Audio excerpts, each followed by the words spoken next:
لا الہ الا اللہ وان محمدا عبدہ ورسولہ اما بعد۔ معزز حاضرین کرام، جیسا کہ اس سے پہلے اعلان کیا جا چکا اور دوبارہ واٹس ایپ کے ذریعے سے آپ لوگوں کو مزید بتایا گیا کہ آج دعویٰ سینٹر کے زیر اہتمام ماہانہ دعوتی و دینی پروگرام منعقد کیا جا رہا ہے، جس میں ہمارے خاص مہمان شیخ علی سرور ابراہیم حفظہ اللہ تشریف لائے ہیں۔ انشاءاللہ آپ کا اہم خطاب، جس کا عنوان توحید اور اس کی اہمیت، آپ لوگ بغور سماعت فرمائیں اور شیخ کے خطاب سے مستفید ہوں۔ اللہ رب العالمین جو بات سنی جائے اس پر ہمیں عمل کرنے کی توفیق عطا فرمائے اور جنت کے حصول کا ذریعہ بنائے۔ وجزاکم اللہ خیرا واحسن الیکم۔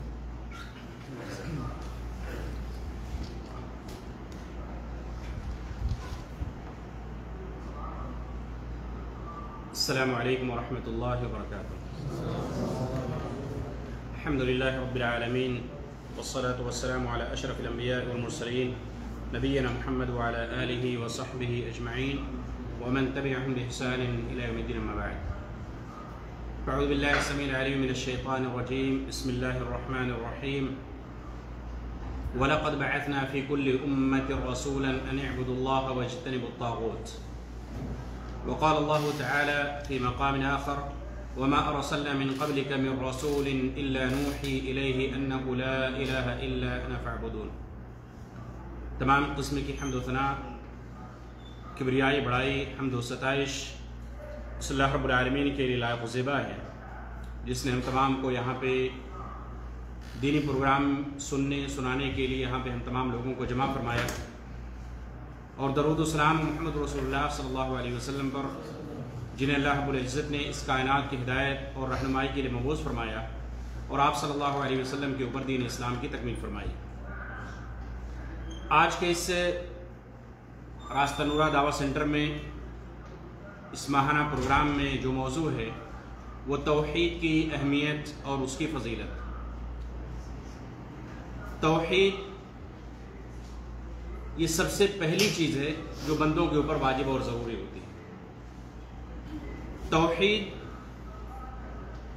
توحید ہی کی وجہ سے انسان دائرہ اسلام میں داخل ہوتا ہے، اور توحید پر جس کا انتقال ہو جائے، جس کی موت ہو جائے، اس پر اللہ تعالیٰ نے جہنم کو حرام قرار دیا ہے۔ ہماری زندگی کے اندر توحید کی بہت زیادہ اہمیت ہے، اور اسی لیے اللہ کے نبی صلی اللہ علیہ وسلم کو جب اللہ رب العالمین نے مکہ کے اندر مبعوث فرمایا، نبی اور رسول بنا کر کے بھیجا، تو آپ صلی اللہ علیہ وسلم نے اہل مکہ کو 13 سال تک، جو نبوت کی 23 سالہ زندگی ہے، 13 سال جو مکی زندگی تھی، اس میں آپ صلی اللہ علیہ وسلم نے صرف توحید پر زور دیا۔ کیوں؟ اس لیے کہ ان کے اندر زیادہ خلل کس چیز کا تھا؟ توحید کا۔ توحید پہ مکمل زور دیا، پوری محنت، پوری تگ و دو مکی زندگی کے اندر صرف اور صرف کس پہ تھی؟ توحید پر تھی۔ 13 سال تک آپ صلی اللہ علیہ وسلم لا الہ الا اللہ کے پیغام کو لوگوں تک پہنچاتے ہیں، ورنہ وہ بھی اللہ کو مانتے تھے، ہے کہ نہیں؟ مانتے تھے، رب مانتے تھے، خالق مانتے تھے، رازق مانتے تھے، موت و حیات کا مالک مانتے تھے۔ اللہ تعالیٰ نے قرآن کے اندر کئی جگہوں پہ اس کا ذکر کیا ہے کہ وَلَئِن سَأَلْتَهُم مَّنْ خَلَقَ السَّمَاوَاتِ وَالْأَرْضَ لَيَقُولُنَّ اللَّهُ، کہ اگر آپ ان سے سوال کریں کہ یہ آسمان و زمین کی تخلیق کس نے کی ہے، دوسری آیت میں ہے کہ آسمان سے بارش کون نازل فرماتا ہے، تو وہ ضرور بے ضرور کہیں گے کہ اللہ تعالیٰ ہے۔ لیکن پھر بھی اللہ رب العالمین نے ان کو مشرک کہا، پھر بھی اللہ تعالیٰ ان کو مشرک کہا۔ کیوں؟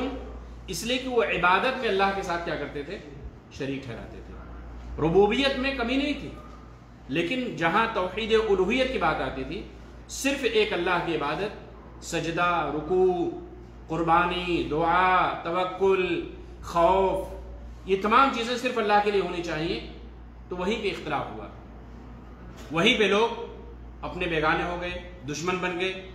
جو مکہ والے آپ صلی اللہ علیہ وسلم کو نبوت سے پہلے الصادق الامین کے نام سے پکارتے تھے، جانتے اور پہچانتے تھے، وہی نبوت کے بعد آپ کو کیا کہنے لگے کہ جادوگر ہیں، مجنوں ہیں، اور بھی یعنی بہت سارے برے برے القاب سے آپ کو پکارا گیا۔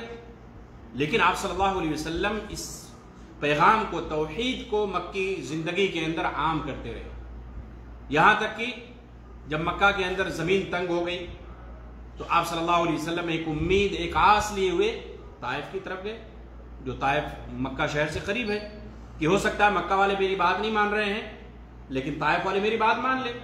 لیکن تاریخ میں درج ہے، سیرت میں پڑھا ہوگا آپ نے، کہ اللہ کے نبی صلی اللہ علیہ وسلم کو وہاں پہ کیا کیا کہ ظلم کیا گیا، اوباشوں بدماشوں کو، نوجوانوں کو، چھوٹے چھوٹے بچوں کو آپ کے پیچھے لگا دیا گیا، پتھروں کی بارش کی گئی، پتھروں سے آپ کے اوپر حملے کیے گئے۔ سوچیے کس وجہ سے؟ توحید کی وجہ سے، توحید کی وجہ سے، توحید کی اہمیت، توحید کی وجہ سے اللہ کے نبی صلی اللہ علیہ وسلم کو مکہ کے اندر بھی ستایا گیا، صحابہ کرام کو بھی ستایا گیا، آپ صلی اللہ علیہ وسلم کے اوپر پتھروں سے بارش طائف کے اندر کی گئی، یہاں تک کہ پہاڑوں کے فرشتے کو اللہ رب العالمین نے بھیجا اور کہا کہ جاؤ کہنا کہ آپ کے رب نے آپ کے اوپر سلام بھیجا ہے، آپ کو سلام عرض کیا ہے، اور اگر آپ کی اجازت ہو، آپ کا حکم ہو تو ان طائف والوں کو دو پہاڑیوں کے درمیان، دو وادیوں کے درمیان ان کو ختم کر دیا جائے، ان کو پیس دیا جائے۔ لیکن اللہ کے نبی صلی اللہ علیہ وسلم لوگوں کے درمیان توحید کا پیغام عام کرنے کے لیے آئے تھے، امن کا پیغام پہنچانے کے لیے آئے تھے، لوگوں کے اندر امن و شانتی کو پھیلانے کے لیے آئے تھے۔ اللہ کے نبی صلی اللہ علیہ وسلم کہا کہ نہیں، مجھے اللہ کی ذات سے امید ہے کہ یہ نہیں لیکن ان کے آنے والی نسلیں، آنے والی ان کی اولاد ضرور وہ اللہ کی عبادت کرے گی، اللہ کے ساتھ کسی کو شریک نہیں کرے گی۔ تو خلاصہ کلام یہ کہ اللہ کے نبی صلی اللہ علیہ وسلم کو آخری نبی اور رسول بنا کر کے بھیجا گیا، تو مکہ کے اندر آپ صلی اللہ علیہ وسلم نے توحید کے پیغام کو عام کیا۔ جب توحید عام ہو گئی، توحید میں لوگ تھوڑے مضبوط ہو گئے، عقیدہ توحید ان کے دلوں میں پیوست ہو گیا، پھر اس کے بعد دھیرے دھیرے نماز کے احکامات، روزے کے احکامات، پھر اس کے بعد حج مدینہ کے اندر پہنچے تو دیگر تمام احکامات اللہ رب العالمین نے تدریجیاً دھیرے دھیرے نازل فرمائے۔ لیکن سب سے پہلا کلمہ یا نقطۂ آغاز داعی کا جو ہونا چاہیے وہ کیا ہے؟ کلمہ توحید۔ توحید کے بنا کوئی شخص دائرہ اسلام میں داخل ہی نہیں ہو سکتا۔ توحید، سب سے پہلے توحید کا اقرار کرنا، لا الہ الا اللہ محمد رسول اللہ، کلمہ شہادت کا اقرار کرنا سب سے پہلے ضروری ہے، اس کے بنا کوئی بھی شخص دائرہ اسلام میں داخل نہیں ہو سکتا۔ اس لیے ہمارے زندگی کے اندر توحید کی بہت زیادہ اہمیت ہونی چاہیے اور توحید میں برابر دروس ہونے چاہیے۔ اس لیے کہ دیکھیے ہمارے ملکوں کے اندر بہت مسلمان ہیں، بہت زیادہ مسلمان ہیں، نام نہاد مسلمان ہیں، توحید کے اندر خلل ہے، اللہ کو چھوڑ کر غیروں کی عبادت کرتے ہیں، غیروں کے پاس جاتے ہیں، مزاروں کی چکر لگاتے ہیں، باباؤں کے پاس جاتے ہیں، نظریں مانتے ہیں، چادریں چڑھاتے ہیں، ذبیحہ ذبح کرتے ہیں، نام ان کا کیا ہے؟ نام عبداللہ ہے، عبد الرحمن۔ اس لیے توحید پہ برابر ہمارا فوکس ہونا چاہیے، توحید پہ زور ہونا چاہیے، اس لیے کہ تمام عبادتوں کا انحصار کس پہ ہے؟ توحید پہ ہے۔ تو ان تمام چیزوں کو مد نظر رکھتے ہوئے توحید کے موضوع کو اختیار کیا گیا، اور آج توحید کے موضوع پر کچھ باتیں قرآن و حدیث کی روشنی میں رکھنے کی کوشش کی جائیں گی۔ سب سے پہلی بات یہ ہے کہ بندوں کے اوپر جو سب سے پہلی چیز واجب ہوتی ہے وہ کیا ہے؟ توحید ہے، اور اسی وجہ سے اللہ تعالیٰ نے ہمیں پیدا بھی کیا، وما خلقت الجن والانس الا لیعبدون، کہ اللہ تعالیٰ نے انس و جن کی تخلیق صرف اپنی عبادت کے لیے کی، یعنی توحید کے لیے کی ہے، صرف اللہ کی عبادت کرنا، اسی وجہ سے ہماری اور آپ کی تخلیق ہوئی ہے۔ اور یہ کیا ہے؟ یہ صرف اور صرف کیا ہے؟ توحید ہے، کہ ہم صرف اللہ کو ایک جانیں، عبادت میں اللہ کو ایک مانیں، صرف اللہ کی عبادت کریں، اللہ کے علاوہ کسی کے لیے نہ رکوع، نہ سجدہ، نہ حاجت روا، نہ مشکل کشا، نہ شفا دینے والا، نہ بگڑی بنانے والا، اس طریقے کی کوئی بھی چیز اللہ کے علاوہ کسی اور کے بارے میں عقیدہ رکھنا یہ غلط ہے اور ناجائز اور شرک ہے، اور اسی کو کیا ہے؟ توحید کہا جاتا ہے، اس کا اپوزٹ جو ہے وہ کیا ہے؟ توحید ہے۔ تو اس لیے اللہ رب العالمین نے ہماری اور آپ کی تخلیق توحید کی وجہ سے کی ہے، توحید کی وجہ سے کی ہے، وما خلقت الجن والانس الا لیعبدون، کہ میں نے انسانوں اور جناتوں کو صرف اور صرف اپنی عبادت کے لیے پیدا کیا ہے۔ معاذ بن جبل رضی اللہ تعالیٰ عنہ ایک حدیث کے اندر بیان فرماتے ہیں کہ کہتے ہیں کہ میں اللہ کے نبی صلی اللہ علیہ وسلم کے پیچھے گدھے پر سوار تھا، گدھے پر سوار تھا، کنت ردیفا نبی صلی اللہ علیہ وسلم، میں اللہ کے نبی صلی اللہ علیہ وسلم کے ساتھ گدھے کی سواری پہ تھا۔ تو اللہ کے نبی صلی اللہ علیہ وسلم نے معاذ بن جبل رضی اللہ تعالیٰ عنہ سے پوچھا، دیکھیے آپ صلی اللہ علیہ وسلم لوگوں کو دین سکھلانے کا، علم سکھلانے کا کوئی موقع گنواتے نہیں تھے، ہمیشہ چاہے مسجد میں ہوں، سفر میں ہوں، اکیلے کسی صحابی کے ساتھ ہوں، مجلس میں ہوں، ہمیشہ آپ صلی اللہ علیہ وسلم کچھ نہ کچھ باتیں بیان کرتے تھے جس سے لوگوں کو فائدہ پہنچتا تھا، لوگوں کی اصلاح ہوتی تھی، لوگوں کے ایمان کی، عقیدے کی اصلاح ہوتی تھی۔ اللہ کے نبی صلی اللہ علیہ وسلم کہتے ہیں کہ معاذ بن جبل کیا معلوم ہے کہ اللہ کا حق بندوں کے اوپر کیا ہے اور بندوں کا حق اللہ کے اوپر کیا ہے؟ تو معاذ بن جبل رضی اللہ تعالیٰ عنہ کہا کہ نہیں، مجھے نہیں معلوم، اللہ و رسولہ اعلم، کہ اللہ اور اس کے رسول زیادہ بہتر جانتے ہیں۔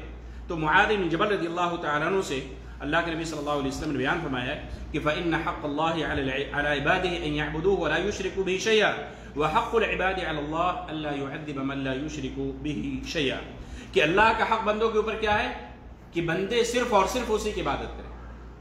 اللہ کا حق ہمارے اوپر ہے. اللہ نے پیدا کیا, اللہ کی اس بنائی ہوئی دنیا کے اندر ہم اور آپ جی رہے ہیں, اللہ کی دی ہوئی روزی ہم اور آپ کھا رہے ہیں, اللہ کو رب مانتے ہیں, خالق مالک مانتے ہیں, تو یہ ضروری ہوتا ہے کہ ہم صرف اللہ کی عبادت کریں. کوئی بھی شخص جب توحید ربوبیت کا اقرار کرے, توحید ربوبیت کا اقرار کرنا یہ اس بات کو ضروری قرار دے دیتا ہے کہ وہ توحید الوہیت کا بھی اقرار کرے. اس لیے کہ جو رب ہے, جو خالق ہے, جو رازق ہے, وہی عبادت کے لائق بھی ہونا چاہیے. تو اسی لیے اللہ کے نبی صلی اللہ علیہ وسلم نے بیان فرمایا کہ اللہ کا حق بندوں کے اوپر ہے کہ بندے صرف اسی کی عبادت کریں, اس کے ساتھ کسی کو شریک نہ ٹھہرائیں. اور اللہ اور بندوں کا حق اللہ کے اوپر کیا ہے؟ بندوں کا حق اللہ کے اوپر یہ ہے کہ جب بندے صرف اسی کی عبادت کریں تو اللہ تعالیٰ ان کو عذاب نہ دے. اللہ یعذب من لا یشرک بہ شیئا, کہ اللہ تعالیٰ ان کو عذاب نہ دے جنہوں نے اللہ کے ساتھ شرک نہیں کیا. اور یہ اللہ کا وعدہ ہے کہ جنہوں نے اللہ کے ساتھ شرک نہیں کیا ہے وہ ایک نہ ایک دن جنت کے اندر ضرور جائیں گے.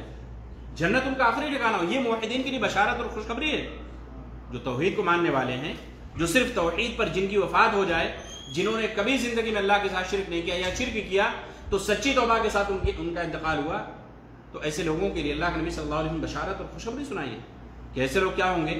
جنت کے اندر جائیں گے. آخری ٹھکانہ ان کا کیا ہوگا؟ جنت ہوگا. تو یہ اللہ کے نبی صلی اللہ علیہ وسلم بیان فرمایا کہ اللہ بندوں کا حق اللہ کے اوپر ہے, ہمارا اور آپ کا حق اللہ کے اوپر ہے کہ ہم اللہ کے ساتھ شریک نہ کریں تو اللہ تعالیٰ ہمیں عذاب نہ دے. تو یہ دوسری بات یہ ہے کہ توحید یہ کیا ہے؟ یہ اللہ تعالیٰ کا حق ہے. اللہ تعالیٰ نے ہمیں پیدا کیا ہے تو ہمارے اوپر ضروری ہے کہ ہم صرف اور صرف اللہ رب العالمین کی عبادت کریں.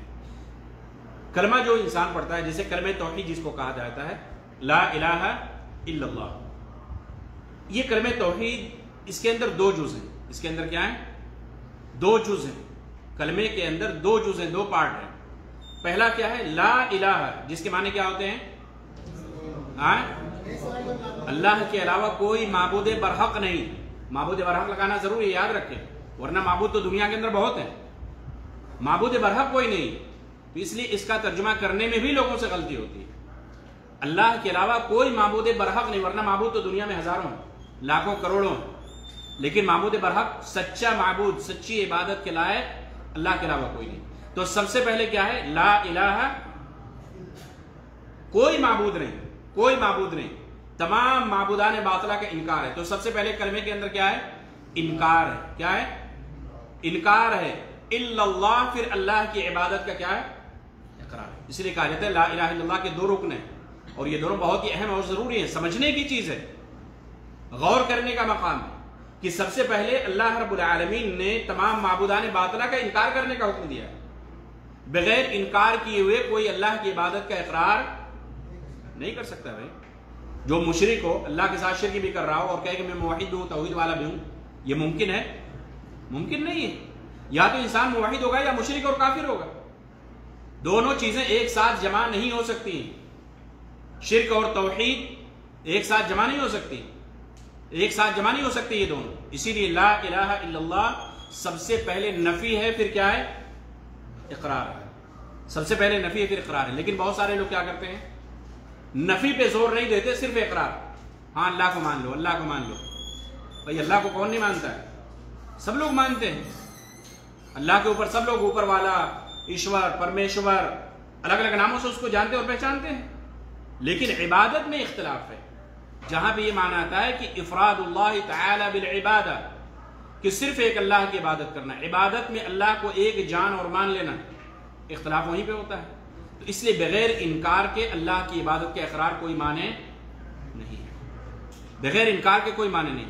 اسی لیے دیکھیے آج ہمارے ملکوں کے اندر, بر صغیر کے اندر دیکھیے, نہ جانے کتنے مسلمان ہیں, اللہ کے لیے نماز بھی پڑھتے ہیں, روزہ بھی رکھتے ہیں, ان کا نام عبداللہ, عبد الرحمن, محمد, تمام اسلامی کے نام میں, مسلم گھرانے میں پلے بڑھے, ان کی نسلیں اسلامی مسلمان, یعنی تمام نسلیں مسلمان ہیں, دو چار پشتوں سے وہ مسلمان ہیں, لیکن وہ اللہ کے ساتھ شرک کر رہے ہیں.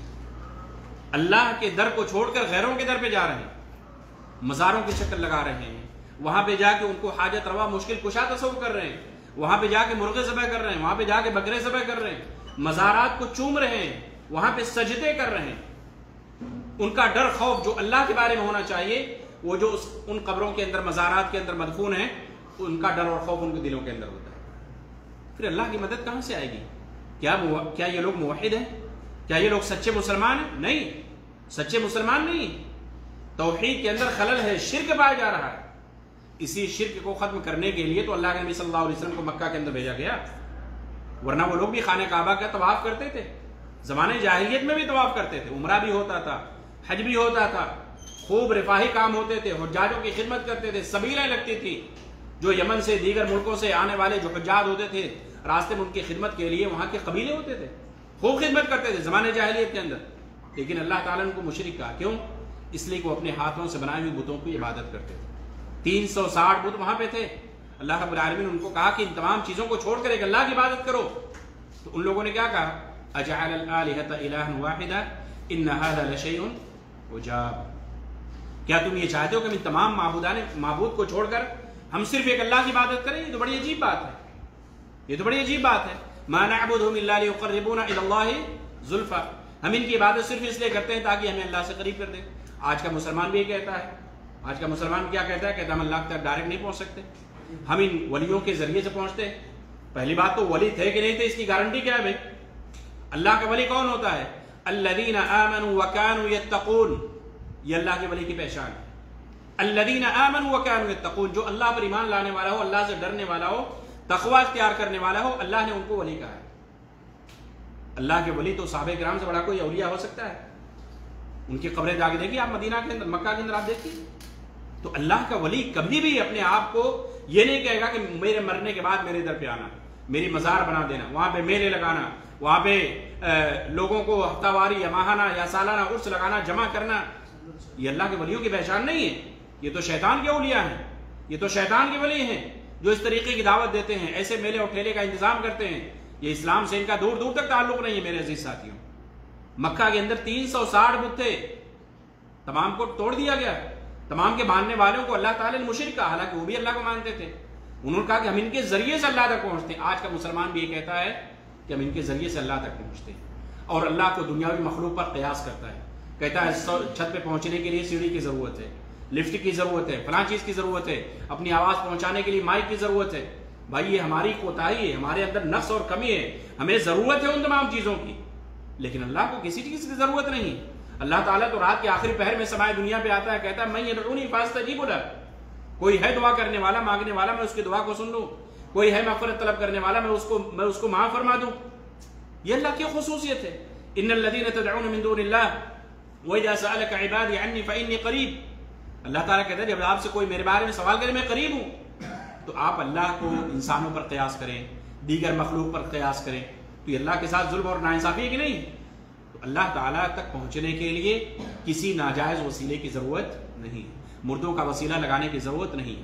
اللہ کے نبی صلی اللہ علیہ وسلم کی قبر مبارک مدینہ کے اندر ہے، اگر جائز ہوتا، یہ تمام چیزیں جائز ہوتی تو اللہ کے نبی صلی اللہ علیہ وسلم کے زمانے میں، ان کی وفات کے بعد صحابہ کرام مدینہ کے اندر، مکہ کے اندر، دیگر شہروں کے اندر موجود رہے، ان کے اوپر نہ جانے کتنی پریشانیاں آئیں، ابتلا اور آزمائش کے دور سے گزرنا پڑا، قحط سالی آئی، لیکن کسی بھی صحابی کے بارے میں نہیں آتا کہ انہوں نے اللہ کے نبی صلی اللہ علیہ وسلم کا وسیلہ اختیار کیا ہو ان کی وفات کے بعد۔ ان کی وفات کے بعد کسی صحابی کے بارے میں نہیں آتا ہے کہ آپ صلی اللہ علیہ وسلم کی قبر کے پاس گئے ہوں، وہاں پہ وسیلہ اختیار کیا ہو، وہاں پہ سجدے کیے ہوں، وہاں پہ نظر و نیاز یا اس طریقے کوئی بھی چیزیں۔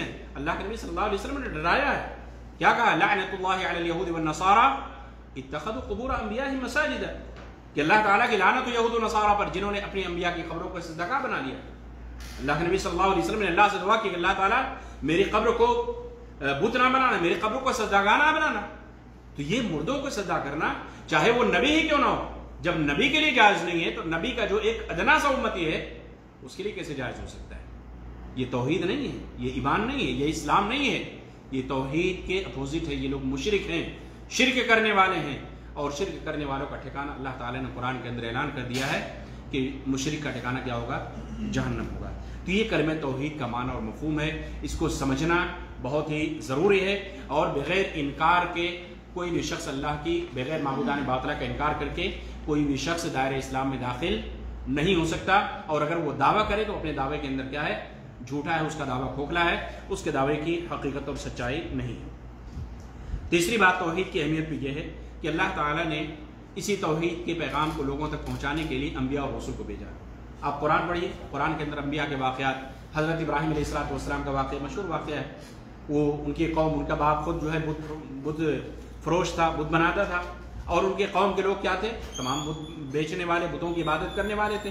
اللہ رب العالمین نے ایسی قوم کے اندر حضرت ابراہیم علیہ السلام کو بھیجا توحید کا پیغام عام کرنے کے لیے، حضرت نوح علیہ السلام، یا اسی طریقے سے دیگر انبیاء، ہود علیہ السلام، صالح علیہ السلام، شعیب علیہ السلام، محمد صلی اللہ علیہ وسلم، اور اسی طریقے سے موسیٰ علیہ السلام، عیسیٰ علیہ السلام، دیگر تمام انبیاء کے جن کا بھی ذکر اللہ نے قرآن کے اندر کیا ہے، سب لوگوں نے یہی اپنی قوم سے کہا، یا قوم اعبدوا اللہ ما لکم من الہ غیرہ، اے میری قوم کے لوگوں صرف اللہ کی عبادت کرو، اللہ کے علاوہ کسی کی عبادت نہ کرو۔ اور یہی اللہ رب العالمین نے اپنے حبیب محمد صلی اللہ علیہ وسلم کے بارے میں بیان کیا کہ وما ارسلنا من قبلک من رسول الا نوحی الیہ انہ لا الہ الا انا فاعبدون، کہ ہم نے آپ سے پہلے جتنے بھی رسول بھیجے سب کو یہی پیغام دے کر کے بھیجا کہ اللہ کے علاوہ کوئی عبادت کے لائق نہیں، صرف اللہ کی عبادت کرو، اللہ کے علاوہ کوئی عبادت کے لائق نہیں۔ تو انبیاء کی بعثت کا مقصد کیا تھا؟ کلمہ توحید کو لوگوں تک پہنچانا، کلمہ توحید کو عام کرنا، اللہ کی وحدانیت کو لوگوں تک بیان کرنا، شرک سے، کفر سے لوگوں کو نکال کر، ان کی دلدل سے نکال کر روشن شاہراہ جو توحید کا راستہ ہے، جو روشن راستہ ہے، جو بالکل یعنی عام راستہ ہے، جس میں کوئی غموض نہیں، کوئی باریکی نہیں ہے، ایسے راستے کی طرف بلانے کے لیے اللہ رب العالمین نے انبیاء اور رسول کو بھیجا، اور یہ انبیاء کی بعثت کا یہی مقصد تھا۔ وَلَقَدْ بَعَثْنَا فِي كُلِّ أُمَّةٍ رَسُولًا أَنِ اعْبُدُوا اللَّهَ وَاجْتَنِبُوا الطَّاغُوتَ، کہ ہم نے ہر امت کے اندر، ہر قوم کے اندر ایک نبی اور رسول بنا کر کے بھیجا۔ بھیجنے کا مقصد کیا تھا؟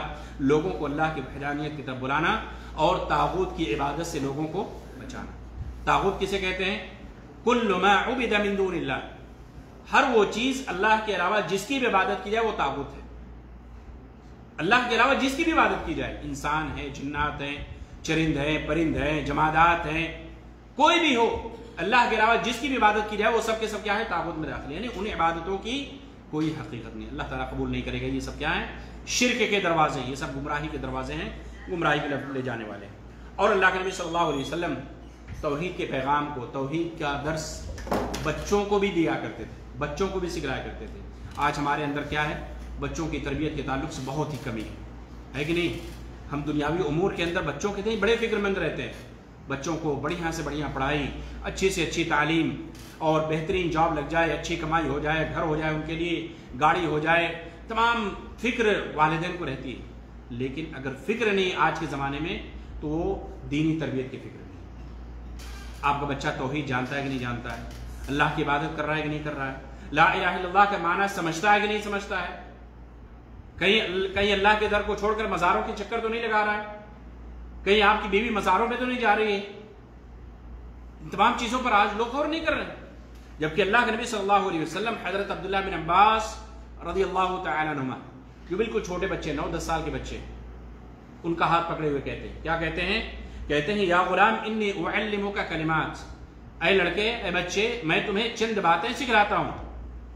احفظ اللہ یحفظ، تم اللہ کی حفاظت کرو، اللہ تمہاری حفاظت کرے گا۔ اللہ کی حفاظت کا مطلب کیا ہے؟ اللہ کے دین کی حفاظت کرو، اللہ کی شریعت کی حفاظت کرو، اللہ کے احکامات کی حفاظت کرو، اللہ کے احکامات کی فرما برداری کرو، تو اللہ تعالیٰ تمہاری حفاظت کرے گا۔ احفظ اللہ تجد تجاہک، تم اللہ کی حفاظت کرو، اللہ کے دین کی حفاظت کرو، اللہ تعالیٰ کو تم ہر جگہ پاؤ گے، ہر جگہ اللہ تعالیٰ تمہاری مدد کرے گا، ہر جگہ تمہارا اللہ تعالیٰ کیا کرے گا؟ مدد کرے گا۔ اذا سألت فاسأل اللہ واذا استعنت فاستعن باللہ، جب تم سوال کرو تو صرف اللہ سے سوال کرو، مانگو تو اللہ سے مانگو، مدد طلب کرو تو اللہ سے مدد طلب کرو، غیر اللہ سے نہیں۔ جو مردے ہیں، جو وفات پا چکے ہیں، جو ہماری دعاؤں کے محتاج ہیں، وفات کے بعد انسان دوسروں کا محتاج ہوتا ہے، انسان کفنائے گا، دفنائے گا، غسل دے گا، تجہیز و تکفین، قبر میں دفن کرنے تک وہ انسان کا محتاج ہے، دوسرے لوگوں تک محتاج ہے۔ لیکن جب اسی کو قبر میں لوگ دفنا کے آ جاتے ہیں، اونچی عالی شان مزار بن جاتی ہے، تو پھر وہی کیا ہوا؟ پہنچا ہوا اللہ کا ولی بن جاتا ہے۔ کتنے افسوس کا مقام ہے کہ اس سے بہتر آپ ہیں کہ آپ کو اللہ نے ابھی سوچنے سمجھنے کی صلاحیت رکھی ہے، آپ اچھے برے میں تمیز کر سکتے ہیں، اللہ کی عبادت کر سکتے ہیں، ان کے لیے بھی اپنے لیے بھی دعا کر سکتے ہیں، لیکن وہ تو ہماری دعاؤں کے محتاج ہیں۔ ہم ان کے لیے دعا کریں، اللہ تعالیٰ ان کے ساتھ نرمی کا معاملہ فرمائے، اللہ تعالیٰ ان کے قبر کے مراحل کو آسان کرے، ان کے ساتھ کیا معاملہ ہو رہا ہے یہ غیبی امور میں سے ہے، برزخی امور میں سے، یہ اللہ کے علم میں ہے، ہمیں اس کا علم نہیں ہے۔ تو مرنے کے بعد وہی شخص کیا ہوتا ہے؟ لوگ اس کو ولی کے درجے پر پہنچا دیتے ہیں، جبکہ اللہ رب العالمین نے ان تمام چیزوں سے منع کیا۔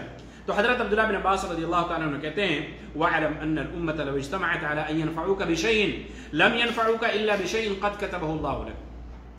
اے عبداللہ بن عباس یہ سن لو، کان کھول کر سن لو کہ اگر پوری امت مل کر تمہیں فائدہ پہنچانا چاہے، پوری امت تمام لوگ مل کر فائدہ پہنچانا چاہیں تو اتنا ہی فائدہ پہنچا سکتے ہیں جتنا کہ اللہ نے تمہارے مقدر میں لکھ رکھا ہے۔ یہ ہمیں بچپن سے اپنے بچوں کے دلوں میں عقیدہ توحید بٹھانے کی ضرورت ہے۔ یہاں دیکھیے سعودی عرب کے اندر چھوٹے چھوٹے بچے لوگوں کو دین کی دعوت دیتے ہیں، کلمہ توحید کی طرف دعوت دیتے ہیں، ہاں توحید کی دعوت دیتے ہیں، لوگوں کو بلاتے ہیں، دیگر جالیہ والوں کو جو نان مسلم یہاں پہ ہیں ان کو توحید کا پیغام، چھوٹے چھوٹے بچے 7 سال 8 سال کے بچے 10 سال کے بچے اس طریقے کی ویڈیو سوشل میڈیا میں خوب وائرل ہیں، توحید کا پیغام پہنچاتے ہیں کہ صرف ایک اللہ کی عبادت کرو، اللہ نے ہمیں مسلمان بنایا ہے، ہمیں پیدا کیا ہے صرف اپنی عبادت کے لیے۔ لیکن ہمارے یہاں کیا ہے، جوان ہو جاتے ہیں، شادیاں ہو جاتی ہیں، لیکن توحید کیا ہے، اسلام کیا ہے، نماز کیا ہے، روزہ کیا ہے، بس جمعہ پڑھ کے جاتے ہیں، جمعہ پڑھنے کے لیے 2 رکعت پڑھ لیے وہی ہمارے لیے کافی ہو جاتا ہے، عیدین کی نماز پڑھ لیے مسلمان ہونے کا ٹائٹل لگ جاتا ہے۔ کتنے افسوس کا مقام ہے۔ بچپن سے ہمیں اپنے بچوں کے دلوں میں عقیدہ توحید کو بٹھانے کی ضرورت ہے، عقیدہ توحید کو راسخ کرنے کی ضرورت ہے، ان کے دلوں میں پیوست کرنے کی ضرورت ہے، سمجھانے کی ضرورت ہے۔ جیسا کہ اللہ کے نبی صلی اللہ علیہ وسلم کہتے ہیں کہ اگر پوری دنیا کے لوگ مل کر تمہیں فائدہ پہنچانا چاہیں تو اتنا ہی فائدہ پہنچائیں گے جتنا کہ اللہ نے مقدر میں لکھ رکھا ہے۔ وَإِنِ اجْتَمَعُوا عَلَىٰ أَن يَضُرُّوكَ بِشَيْءٍ، اور اگر نقصان پہنچانا چاہیں، انسان نقصان سے زیادہ ڈرتا ہے کہ نہیں، نقصان سے زیادہ ڈرتا ہے، اور نقصان کہیں کچھ ہو جائے، اللہ نے اولاد دیا چھین لیا، بچپن میں انتقال ہو گیا، اللہ نے شادی کے بعد بچے نہیں ہو رہے ہیں، یا گھر میں سکون نہیں ہے، بچے بیمار چل رہے ہیں، بیوی کو شفا نہیں مل رہی ہے، ماں کو شفا نہیں مل رہی ہے، یہ سب کیا ہے، یہ اللہ کی طرف سے آزمائش ہوتی ہے۔ بیماری اللہ کی طرف سے ہے، شفا اللہ کی طرف سے ہے، ابتلا اور آزمائش اللہ کی طرف سے ہے، لیکن اس میں جم جانا، اللہ سے اپنے تعلقات کو مضبوط کرنا، اس کے بارے میں اللہ رب العالمین نے اور اللہ کے نبی صلی اللہ علیہ وسلم نے ہماری رہنمائی کی ہے۔ لیکن آج کا مسلمان کیا ہے، جہاں اللہ تعالیٰ آزماتا ہے، جہاں اللہ تعالیٰ تھوڑی پریشانی میں آپ کو ڈال دیا، فوراً اللہ کے در کو چھوڑ کر غیروں کے در پہ چلے جاتے ہیں۔ اور آج کے نام نہاد مسلمان اور اس وقت کے مشرکین کے درمیان یہ ایک عظیم فرق آپ محسوس کریں گے کہ آج کا مسلمان پریشانی کی گھڑی میں، مشکلات اور شدائد کے اندر اللہ کے در کو چھوڑ کر ولیوں کے در پہ چلا جاتا ہے، پیروں اور فقیروں اور مزاروں کے در پہ چلا جاتا ہے۔ اور اس وقت کے مشرکین جو اللہ پر مکمل ایمان نہیں رکھتے تھے، صرف اللہ کی عبادت نہیں کرتے تھے، کلمہ نہیں پڑھتے تھے، کلمے کا اقرار نہیں کرتے تھے، لیکن پریشانی کی گھڑی میں صرف اللہ کو پکارتے تھے پورے اخلاص کے ساتھ۔ اللہ رب العالمین نے قرآن کے اندر ایک نہیں کئی مقامات پہ اللہ نے ذکر کیا ہے، فَإِذَا رَكِبُوا فِي الْفُلْكِ دَعَوُا اللَّهَ مُخْلِصِينَ لَهُ الدِّينَ، جب وہ کشتی میں سوار ہوتے، سمندری سفر ہوتا، سمندر میں کشتی ہچکولے کھانے لگتی تو کس کو پکارتے تھے؟ وہ لات، عزا، منات، ہبل جو مکہ کے اندر 360 بت تھے ان کو نہیں پکارتے تھے، یغوث یعوق نصر کو نہیں پکارتے تھے، کن کو پکارتے تھے؟ صرف ایک اللہ کو پکارتے تھے۔ فَادْعُوا اللَّهَ مُخْلِصِينَ لَهُ الدِّينَ، پھر اللہ تعالیٰ جب ان کو نجات دے دیتا، صحیح سلامت آ جاتے، زمین پہ خشکی پہ آ جاتے، تو فَإِذَا هُمْ يُشْرِكُونَ، پھر اللہ کے ساتھ شریک ٹھہرانے لگتے تھے۔ لیکن آج کا مسلمان پریشانی میں اللہ کے در کو چھوڑ کر غیروں کے در پہ جا رہے ہیں۔ اللہ کی قسم بتا رہا ہوں، آپ ایسے ایسے مزارات اگر جائیں کبھی نشان عبرت کے لیے یا کبھی گزر ہو تو دیکھیے ہماری یعنی مسلمان قوموں کی مائیں اور بہنیں، ہماری مائیں اور بہنیں، ہمارے گھر کی خواتین وہاں پہ جاتی ہیں، ماتھا رگڑتی ہیں، روتی ہیں، چلاتی ہیں، اپنے گریبان کو پھاڑتی ہیں۔ اللہ کی قسم اگر اس سے کم رو کر بھی اگر آپ رات کی تنہائی میں اللہ سے مانگے، اللہ تعالیٰ آپ کی ساری پریشانی کو دور کر دے گا۔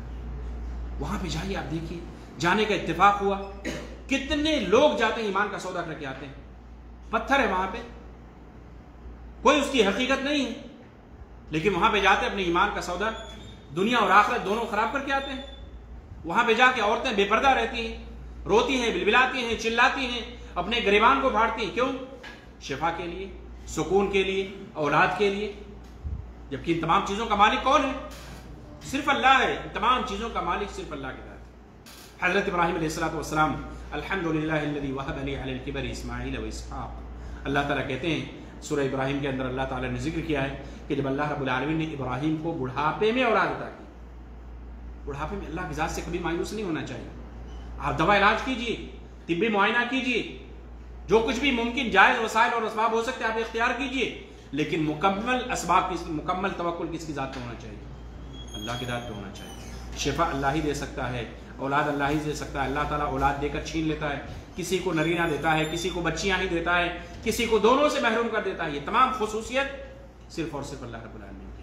تو اپنے بچوں کے دلوں میں عقیدے توحید کو بٹھانے کی ضرورت ہے.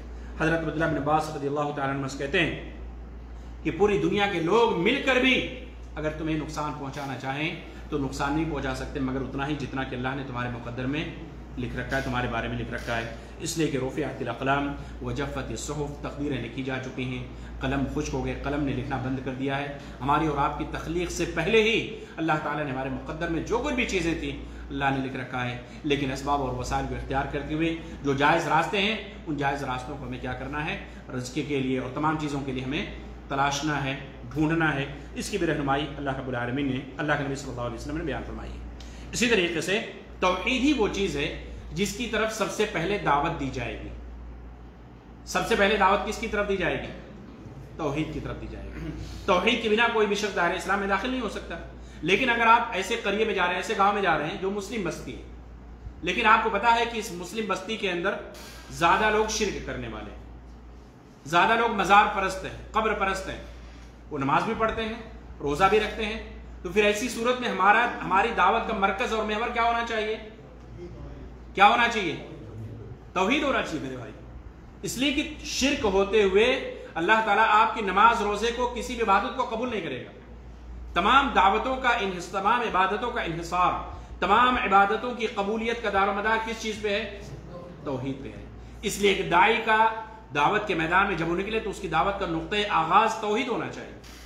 اور اللہ کے نبی صلی اللہ علیہ وسلم سے ہمیں اس کی رہنمائی ملتی ہے.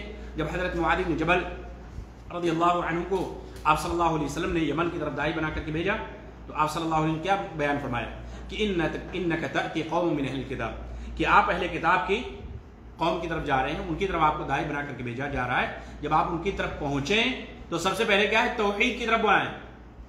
فَلْيَكُنْ أَوَّلَ مَا تَدْعُوهُمْ إِلَيْهِ شَهَادَةِ أَنْ لَا إِلَهَ إِلَّا اللَّهُ وَفِي رِوَایَةٍ إِلَىٰ أَنْ يُوَحِّدُوا اللَّهَ, کہ اللہ کی شہادت کے یعنی کلمہ شہادت کا اقرار کر لیں, اس کی طرف دعوت دینا. اور دوسری بات کے اندر ہے کہ یہاں تک کہ وہ اللہ کی وحدانیت کا اقرار کر لیں. اگر یہ بات مان لیں, توحید کو اپنا لیں, اللہ کی وحدانیت, اللہ کی الوہیت کا اقرار کر لیں, تو پھر اس کے بعد نماز کی فرضیت, ہاں 5 وقت کی نمازیں فرض ہیں, اللہ تعالیٰ نے 5 وقت کی نمازیں فرض کی ہیں, پھر زکوٰۃ کے مسائل ہیں, دیگر مسائل ہیں. لیکن دعوت کا جو مرکز اور محور یا نقطۂ دعوت کا آغاز جو ہونا چاہیے وہ کیا ہے؟ وہ توحید ہونا چاہیے. لیکن آج ہمارے ملکوں کے اندر دیکھیے دعوت کے لیے بہت ساری جماعتیں ہیں, جاتی ہیں دعوت دینے کے لیے, لیکن ان کی دعوت کا مرکز کیا ہوتا ہے؟ نماز ہے, اخلاق ہے, سلوکیات ہے اور دیگر چیزیں ہیں. توحید پہ زور نہیں ہوتا ہے, توحید پہ فوکس نہیں ہے. بغل میں ہی قبر پرستی ہو رہی ہے, مزار پرستی ہو رہی ہے, لیکن وہاں پہ نہیں جائیں گے شرک سے روکنے کے لیے. مشرک کے پاس نہیں جائیں گے, جو نام نہاد مسلم مشرک ہے اس کے پاس نہیں جائیں گے, بھائی یہ تم شرک کر رہے ہو, مزاروں پہ مت جاؤ. یہ سب چیزیں اسلام کو ختم کرنے کے لیے, اسلام کو ان تمام چیزوں کو ختم کرنے کے لیے ہی اسلام آیا اس دنیا کے اندر, تمام انبیاء کو بھیجا گیا. لیکن وہ شرک پہ ان کا محور نہیں, توحید کو عام کرنا ان کا مقصد نہیں. صرف کیا ہے؟ نماز کی طرف چلو نماز پڑھنے کے لیے اخلاقیات پہ زور ہے, سلوکیات پہ زور ہے, تمام چیزوں پہ زور ہے, لیکن توحید نہیں. اگر توحید نہیں ہے تو انسان کتنا ہی اعلیٰ پیمانے کا ہو جائے, اللہ تعالیٰ اس کی عبادت کو قبول نہیں فرمائے گا. دنیا کے اندر انسان کتنوں ہی رفاہی کام کرے, اللہ تعالیٰ دنیا میں اس کا اچھا بدلہ دے سکتا ہے, دنیا میں اس کا بدل اللہ تعالیٰ دے سکتا ہے, لیکن آخرت کے اندر فَجَعَلْنَاهُ هَبَاءً مَنْثُورًا, اللہ تعالیٰ تمام نیکیوں کو اڑتے ہوئے ریت کی طریقے سے برباد کر دے گا. اس لیے جب بھی انسان میدان دعوت میں جا کر غیر مسلم ہے تو سب سے پہلے کلمہ شہادت, اور اگر مسلمانوں کی بستی ہے تو وہاں پہ بھی یہ دیکھا جائے گا کہ خلل کس چیز کے اندر ہے. اگر سب لوگ موحد ہیں, توحید والے ہیں, نماز کے اندر کمی ہے تو ظاہر سی بات ہے نماز پہ زور دیا جائے گا. اگر نماز بھی ہے, زکوٰۃ میں کمی ہے تو زکوٰۃ پہ زور دیا جائے گا. اگر تمام چیزیں اخلاقیات میں کمی ہے تو اخلاق پہ زور دیا جائے گا. تو اس لیے داعی کے لیے ضروری ہے کہ وہ جب میدان دعوت میں جائے تو اس کے معلوم ہونا چاہیے کہ میں مدعو میرے کیسے ہیں, جہاں پہ میں جا رہا ہوں وہاں کے لوگ کس مزاج کے ہیں, کس عقیدے کے ہیں, کس فکر کے لوگ ہیں, اور جو کمی سب سے زیادہ ہو اس کے حساب سے اس کو میدان دعوت میں عمل میں لانا چاہیے. توحید برابر سیکھنا اور سکھانا چاہیے. لوگ یہ تانا دیتے ہیں کہ توحید صرف توحید, اخلاق کی بات نہیں ہوتی ہے, سلوکیات کی بات نہیں ہوتی ہے, دیگر امور پہ باتیں نہیں ہوتی ہیں. شیخ ابن باز رحمہ اللہ کے بارے میں شیخ دکتور راشد جو دعوت سینٹر کے اندر ان کے دروس چل رہے ہیں, شیخ ابن باز رحمہ اللہ کے بارے میں انہوں نے پوچھا کہ ہم لوگ درس میں تھے تو انہوں نے ان سے پوچھا گیا کہ توحید کا درس چل رہا تھا، توحید کی کتاب ختم ہو گئی، تو ان سے پوچھا گیا کہ اب اس کے بعد ہم کون سا مادہ شروع کریں، کون سا سبجیکٹ شروع کریں، کون سی کتاب شروع کریں؟ تو شیخ ابن باز رحمہ اللہ نے کہا کہ پھر ہم توحید پڑھیں گے، پھر توحید پڑھیں گے، اس لیے کہ توحید یہ بہت ہی ضروری ہے، توحید یہ اساس اور بنیاد ہے، توحید ہی آپ کی نجات کا ذریعہ ہے، توحید ہی آپ کی کامیابی اور کامرانی کا ضامن ہے، اس لیے توحید سے کبھی بھی دوری نہیں اختیار کریں، توحید کے بارے میں ہمیشہ پڑھیں اور اس کے بارے میں سنیں اور عقید توحید کو اپنے دلوں میں گامزن کریں، لوگوں کی بھی اصلاح کرنے کی کوشش کریں، جب آپ یہاں سے چھٹی جائیں تو کتابیں لے کر جائیں، اور اس طریقے سے آج سوشل میڈیا کا زمانہ، ایسی ویڈیوز وغیرہ جو علماء ربانیین کے ہیں ان کے ہیں آپ ان تک بھیجیں، لوگوں کو توحید کی طرف دعوت دیں۔ تو خلاصہ کلام یہ ہے کہ توحید کی اہمیت بہت زیادہ ہماری زندگی کے اندر ہے۔ اب آئیے توحید کے موضوع پر، توحید کی فضیلت پہ ایک دو تین حدیثیں میں آپ کے سامنے رکھتا ہوں، چونکہ وقت بھی آدھا گھنٹہ 35 منٹ ہو چکا ہے۔ توحید کی فضیلت پہ 2-4 باتیں رکھ کر میں اپنی بات کو ختم کروں گا۔ توحید ایک ایسی عظیم نعمت ہے کہ توحید کو اپنانے کی وجہ سے اللہ تعالیٰ آپ کے تمام گناہوں کو ختم کر دے گا، آپ کو معاف فرما دے گا، عام معافی کا اعلان کر دے گا، یہ اللہ کی مشیت کتاب ہے۔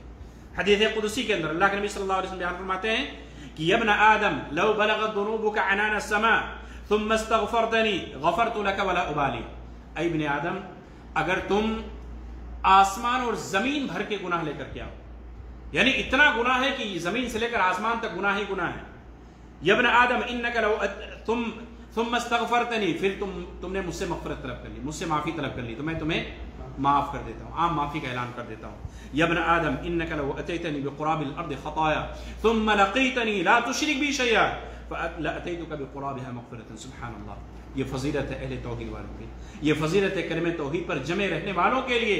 ان الذین قالوا ربنا اللہ ثم استقاموا، صرف زبان سے اقرار کر لینا کافی نہیں بلکہ اس پہ جمے رہنا، توحید کے جو تقاضے ہیں ان تقاضوں کو پورا کر کے اس پہ جمے رہنا، یہ مطلوب ہے شریعت کے اندر۔ تو اللہ کے نبی صلی اللہ علیہ وسلم کہتے ہیں، اللہ رب العالمین کہتا ہے حدیث قدسی کے اندر کہ اگر تم زمین بھر گناہ لے کر کے آؤ، یعنی زمین بھر کے گناہ لے کر کے آؤ، لیکن تم مجھ سے ملاقات اس حال میں کرو کہ میرے ساتھ تم نے کسی کو شریک نہ ٹھہرایا، لأتیتک بقرابها مغفرۃ، تو میں اس سے زیادہ مغفرت کے ساتھ تم سے ملاقات کروں گا۔ سبحان اللہ، کتنی عظیم فضیلت ہے، کتنی عظیم فضیلت ہے کہ جو موحدین جن کی وفات، جن کا انتقال کلمہ توحید پر ہو، ان کا آخری ٹھکانہ کیا ہوگا؟ اللہ تعالیٰ عام معافی کا اعلان بھی کر سکتا ہے، معاف کر کے جنت میں ڈائریکٹ ڈال سکتا ہے، لیکن اگر اللہ چاہے تو جو سزائیں، جو گناہ اس دنیا کے اندر نماز یا اسی طریقے سے اور دیگر امور کے اندر ہے، اللہ چاہے تو اتنی سزائیں جہنم کے اندر دے، لیکن آخری ٹھکانہ کیا ہوگا؟ جنت ہوگا۔ تو یہ بشارت اور خوشخبری ہے، یہ فضیلت ہے لا الہ الا اللہ کے اقرار کرنے والوں کے لیے، توحید پر جمے رہنے والوں کے لیے۔ اسی طریقے سے توحید پر جمے رہنا، توحید کو اپنانا، یہ جنت میں داخلے کا سبب ہے، جنت میں جانے کی گارنٹی ہے اور جہنم سے دوری کی گارنٹی ہے۔ اللہ کے نبی صلی اللہ علیہ وسلم بیان فرمایا کہ جو شخص کلمہ شہادت کے اقرار کرے، اس بات کی گواہی دے کہ اللہ کے علاوہ کوئی عبادت کے لائق نہیں اور محمد صلی اللہ علیہ وسلم اس کے بندے اور اس کے رسول ہیں، اور عیسیٰ علیہ السلام کے بارے میں کہ عیسیٰ علیہ السلام بھی اللہ کے بندے اور اس کے رسول ہیں، جنت حق ہے، جہنم حق ہے، تو اللہ تعالیٰ اس کو 8 دروازوں میں سے جس دروازے سے چاہے جنت میں داخل کر دے۔ یہ فضیلت ہے کس کی؟ توحید کو اپنانے والوں کے لیے، صرف اللہ کی عبادت کرنے والوں کے لیے، کہ موحدین کا ٹھکانہ کیا ہوگا؟ جنت ہوگا۔ اللہ تعالیٰ 8 دروازوں میں سے ادخلہ اللہ من ای ابواب الجنت 8 شاء، کہ جنت کے 8 دروازوں میں سے جس دروازے سے چاہے موحد کو داخل کر دے۔ یہ فضیلت ہے میرے عزیز ساتھیوں، اللہ تعالیٰ نے آپ کو سعودی عربیہ کے اندر بھیجا ہے، یہاں پہ الحمدللہ ہر مارکیٹ کے اندر دعوت سینٹر ہے۔ دعوت سینٹر سے کیا پیغام دیا جاتا ہے، کیا تعلیم دی جاتی ہے؟ توحید کی، سنت کی، عقیدے کی، آپ کے عقیدے کی اصلاح کی جاتی ہے، آپ کے ایمان کی اصلاح کی جاتی ہے، آپ کی سلوکیات پہ زور دیا جاتا ہے، نماز کے طریقے سکھلائے جاتے ہیں، اور اسی طریقے سے دیگر دینی امور پہ آپ کی توجہ دلائی جاتی ہے، اس کی طرف دعوت دی جاتی ہے۔ اللہ کا شکر ادا کیجئے کہ اللہ تعالیٰ نے آپ کو یہاں کے لیے اختیار کیا ہے اور آپ دعوت سینٹر کے بالکل قریب ہیں، یہاں پہ مشائخ ہیں، علماء ہیں، آپ ان سے فائدہ اٹھا سکتے ہیں، ان کے دروس میں شریک ہو سکتے ہیں، ان سے سوال جواب کر سکتے ہیں، اپنے شکوک و شبہات کو دور کر سکتے ہیں۔ یہ اللہ کی بہت بڑی نعمت ہم تمام لوگوں کے اوپر، اس نعمت پر بھی ہمیں اللہ کا شکر بجا لانا چاہیے۔ تو یہ موحدین کا آخری ٹھکانہ کیا ہوگا؟ جنت ہوگا۔ اسی طریقے سے اللہ کے نبی علیہ الصلوۃ والسلام نے ارشاد فرمایا من لقی اللہ لا یشرک بہ شیئا دخل الجنہ ومن لقیہ یشرک بہ دخل النار، جو شخص اللہ سے اس حال میں ملاقات کرے کہ اس نے اللہ کے ساتھ کسی کو شریک نہ ٹھہرایا تو وہ جنت میں داخل ہوگا، اور جس کی ملاقات اللہ سے شرک کی حالت میں ہو تو وہ جہنم کے اندر جائے گا، اور وہ کبھی بھی جنت کے اندر نہیں جا سکتا۔ شرک پہ جن کی وفات ہو جائے اللہ تعالیٰ ان کی معافی کی گارنٹی نہیں ہے۔ اللہ تعالیٰ نے کہا کہ میں اس کو معافی نہیں کروں گا، ان اللہ لا یغفر ان یشرک بہ ویغفر ما دون ذلک لمن یشاء، شرک جیسے گناہ کو اللہ تعالیٰ کبھی بھی معاف نہیں کرے گا اگر شرک کی وفات ہو گئی۔ شرک کے علاوہ جو دیگر گناہ ہیں اللہ کی مشیت کے تابع ہیں، اللہ چاہے تو معاف کر دے، ورنہ آخری ٹھکانہ موحد کا کیا ہوگا؟ جنت ہوگا۔ اس لیے آپ دنیا کے اندر کتنی ہی پریشانی کیوں نہ آ جائے، کتنا ہی آپ کے ایمان کو آزمایا کیوں نہ جائے، کبھی بھی اللہ کے ساتھ شرک نہ کریں، کبھی بھی اللہ کے ساتھ شرک نہ کریں۔ اور صحابہ کرام کی زندگی کو ضرور پڑھیے، جب مکہ کے اندر انہوں نے اسلام قبول کیا تھا، جب مکہ کے اندر آپ صلی اللہ علیہ وسلم ان کو خفیہ طور پہ سری اعلانیہ انفرادی دعوت دیتے تھے، جب وہ اسلام قبول کیے تو ان کے اوپر کتنی پریشانیاں آئیں، کتنی پریشانیوں کا سامنا ان کو نہیں کرنا پڑا۔ مکہ کے اندر سوچیے کتنی سخت گرمی ہوتی وہاں پہ، تپتی ہوئی ریت کے اندر ان کو لٹا دیا جاتا تھا، بھوکے پیاسے تڑپنے پر مجبور کر دیا جاتا تھا، سولی پر چڑھا دیا جاتا تھا، ننگے پاؤں مکہ کے اندر دوڑایا جاتا تھا، پتھر پر لڑا دیا جاتا تھا۔ عمار بن یاسر رضی اللہ تعالی عنہ کو پورے گھر والوں کو ابو جہل نے ایک ساتھ کیا کیا، ان کو سزائیں دی۔ اللہ کے نبی صلی اللہ علیہ وسلم جاتے تھے، منظر دیکھتے تھے، تڑپ جاتے تھے اللہ کے نبی صلی اللہ علیہ وسلم، اور اللہ کے نبی صلی اللہ علیہ وسلم ان کو صبر کی تلقین کرتے تھے اور کہتے تھے صبرا یا آل یاسر فإن موعدکم الجنہ، اے آل یاسر کے گھرانے والو تم صبر کرو، اس لیے کہ تمہارا ٹھکانہ کیا ہے؟ جنت ہے، تمہارا ٹھکانہ جنت ہے۔ سوچیے حضرت سمیہ رضی اللہ تعالیٰ عنہ کو کس قدر بے رحمی سے شہید کر دیا گیا۔ یہ ایمان کی آزمائش ہے، اللہ تعالیٰ آزماتا ہے، لیکن ان آزمائشوں کے اندر جم جانا، ڈٹے رہنا، توحید پر ہمیشہ اللہ رب العالمین سے دعا کرنا کہ اللہ تعالیٰ میری وفات توحید پر ہو، اس کی ہمیشہ اللہ رب العالمین سے دعا کرنی چاہیے، ہمیشہ اللہ سے صدروں کے اندر دعا کرنی چاہیے۔ اللہم یا مقلب القلوب ثبت قلبی علی دینک، چھوٹی سی دعا ہے، چھوٹی سی دعا ہے میرے عزیز ساتھیو، ہمیشہ دعا کیجیے اللہ رب العالمین سے۔ فرض نماز ہے، سنن ہے، نوافل ہے، کوئی بھی نماز ہو، سجدوں کے اندر آپ کثرت سے اس دعا کا اہتمام کیجیے۔ اللہم یا مقلب القلوب ثبت قلبی علی دینک، اے دلوں کو پلٹنے والے میرے دل کو اسلام پہ جما دے، میرے دل کو اسلام پہ جما دے۔ یہ اللہ کے نبی صلی اللہ علیہ وسلم دعا کرتے تھے سجدوں کے اندر۔ سوچیے ہمیں اور آپ کو کس قدر اس کی ضرورت ہوتی ہے، کس قدر ہمیں ضرورت پڑتی ہے۔ اور آج کے اس پرفتن دور کے اندر جہاں ہمارے ملکوں کے اندر ہر وقت ہر آن ہمارے ایمان کو ٹٹولا جا رہا ہے، آزمانے کی کوشش کی جا رہی ہے، ایسے پرفتن دور کے اندر ہمیں ضرورت اس بات کی ہے کہ ہم کثرت سے اللہ رب العالمین سے استقامت کی دعا کریں، دین پر جمے رہنے کے لیے دعا کریں۔ اللہ تعالیٰ ہم تمام کا خاتمہ ایمان پر فرمائے۔ توحید کی فضیلت کے تعلق سے اللہ کے نبی صلی اللہ علیہ وسلم نے ایک حدیث کے اندر بیان فرمایا، لمبی حدیث ہے جس کو حدیث بطاقہ کہا جاتا ہے، حدیث بطاقہ کے نام سے یہ حدیث مشہور ہے، لمبی حدیث ہے۔ اللہ کے نبی صلی اللہ علیہ وسلم بیان فرماتے ہیں قیامت کے دن ایک ایسا آدمی لایا جائے گا جس کے 100 رجسٹر ہوں گے، کتنے؟ 100 صحیفے ہوں گے، رجسٹر ہوں گے، دفتر ہوں گے، 99 رجسٹر برائیوں سے بھرا ہوا، گناہوں سے بھرا ہوا، اور وہ کتنے بڑے بڑے رجسٹر ہوں گے۔ حدیث کے اندر آتا ہے کہ کل سجل مد البصر، ہر رجسٹر، ہر دفتر جتنی دور نگاہ پہنچتی ہے، نظر آپ کی جتنے دور جاتی، اتنا لمبا لمبا رجسٹر، سب گناہوں سے بھرے ہوئے، سب میں گناہ، اللہ کی نافرمانی، معصیت۔ اللہ تعالیٰ اس بندے کو لائے گا، فرشتے سے کہے گا اس بندے کو لے کر آؤ۔ اللہ تعالیٰ سب کے سامنے تمام مخلوق کی موجودگی میں اللہ تعالیٰ اس بندے کو بلائے گا اور کہے گا کہ کیا میرے لکھنے والوں نے تمہارے اوپر ظلم کیا؟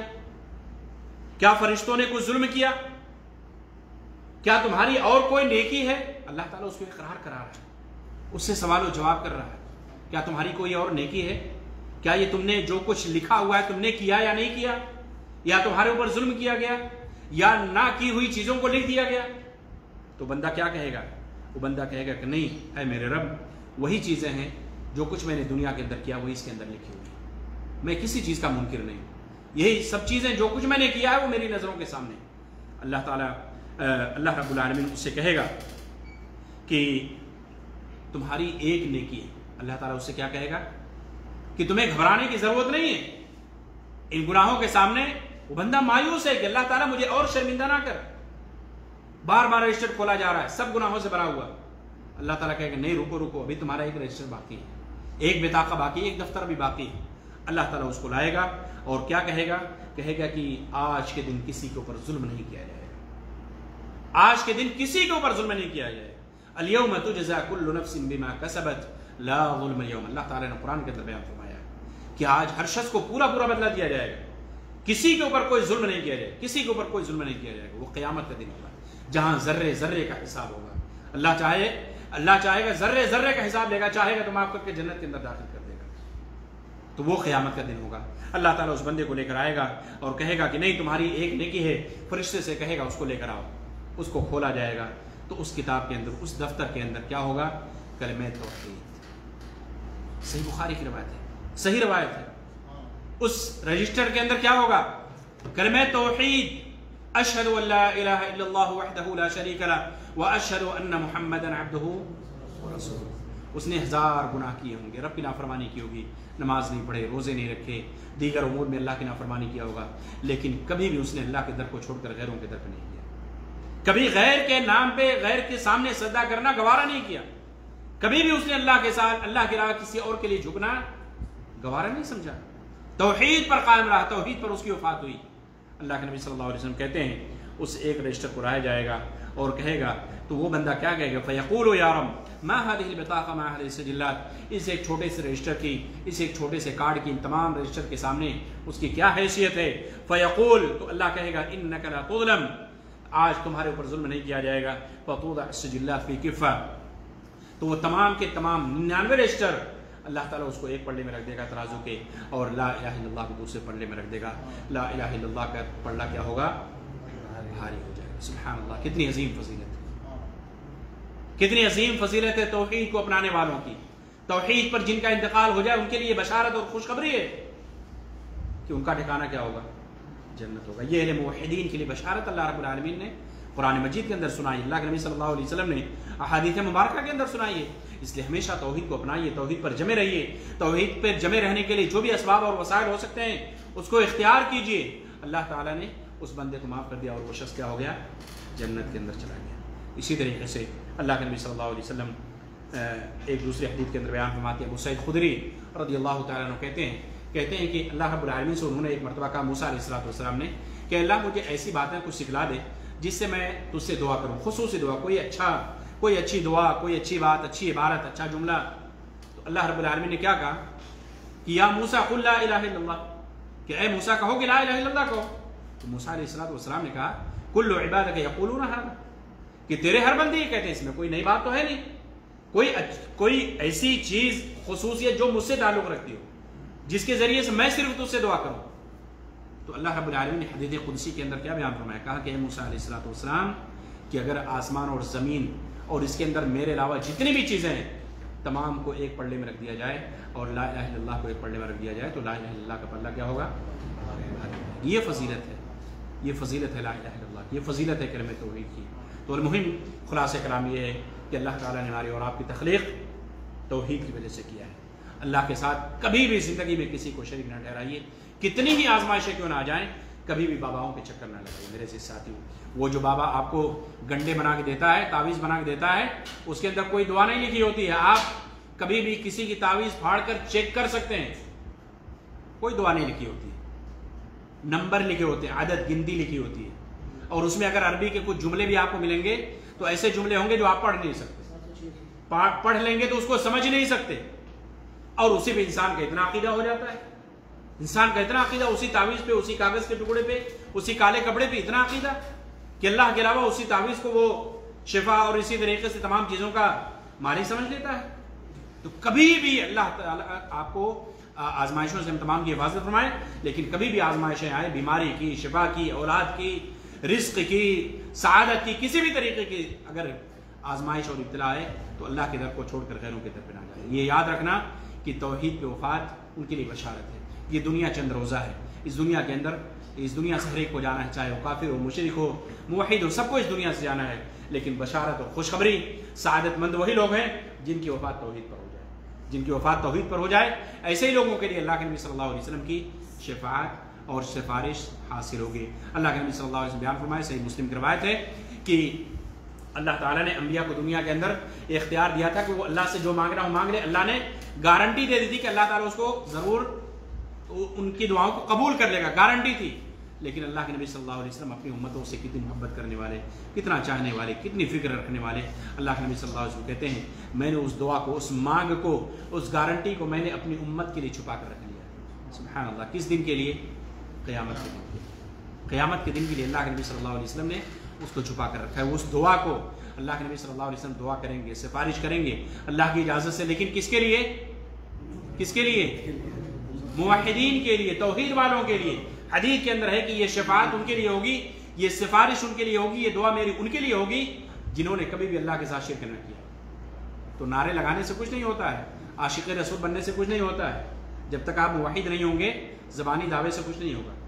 ابو طالب زندگی بھر آپ صلی اللہ علیہ وسلم کا ساتھ دیتا رہا، آپ کے چچا زندگی بھر ساتھ دیتے رہے، لیکن کلمہ توحید پر وفات نہیں ہوئی، جہنم کے اندر چلے گئے۔ تو کلمہ توحید پر وفات ہونا یہ کامیابی کی ضمانت اور گارنٹی ہے۔ تو اللہ رب العالمین سے دعا ہے کہ اللہ تعالیٰ ہم تمام کو توحید کو سمجھنے اور اس پر گامزن رہنے کی توفیق عطا فرمائے۔ اللہ تعالیٰ ہم تمام کا خاتمہ ایمان پر فرمائے۔ اللہ رب العالمین ہم تمام لوگوں کو اپنے ساتھ ساتھ اپنے بیوی بچوں کی بھی دینی رہنمائی کرنے کی توفیق عطا فرمائے۔ اللہ تعالیٰ جو بھی ہمارے رشتہ دار ہیں، گھر کے ہیں، ہمارے بیوی بچے ہیں، بھائی بہن ہیں، سب کو ہمیں توفیق دے کہ ہم ان کے عقیدے کی ایمان کی اصلاح کریں۔ اللہ تعالیٰ ہمارا خاتمہ ایمان پر فرمائے۔ آمین ثم آمین۔